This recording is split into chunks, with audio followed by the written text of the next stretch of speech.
of the key elements, this is the 75th anniversary summit, so we're talking about all of the things that we've achieved as an alliance in the past 5 years, but there's no more pressing challenge than Ukraine right now. The alliance has been clear, starting in Bucharest and reiterated last year in Vilnius, that Ukraine's future belongs in the alliance. When there is agreement, when the conditions matter.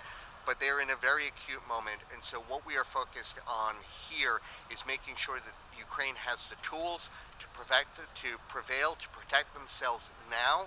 We're building a bridge to NATO membership, which will open up access to many of the planning tools, many of the conversations that will allow Ukraine's integration into the alliance to go much more quickly once there is a decision for that to happen. And we're also committed to providing long-term resourcing to give Ukraine the weapons, the financial resources to prevail in this fight. So the Secretary General has proposed a pledge of $40 billion a year for the next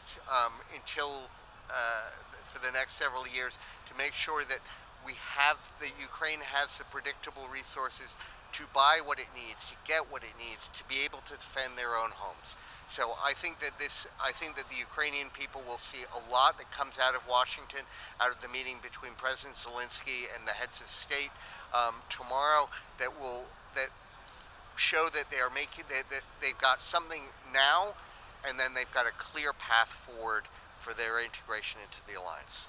This is an alliance of democracies. Everything is on the table. There are many discussions that are happening within the alliance. There's many things but there's a lot of unity on a number of issues. One of which is that NATO needs to maintain its partnership with many Middle Eastern countries, because the security challenges that we face, many of them are global, but we also need, in the regional context, we need to be part of the same conversation.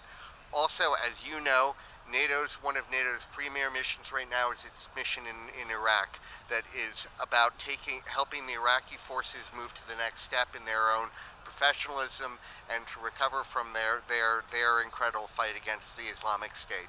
So there is the alliance is looking to make sure that the NATO mission in Iraq is moving forward in a way that supports the aspirations of all Iraqis.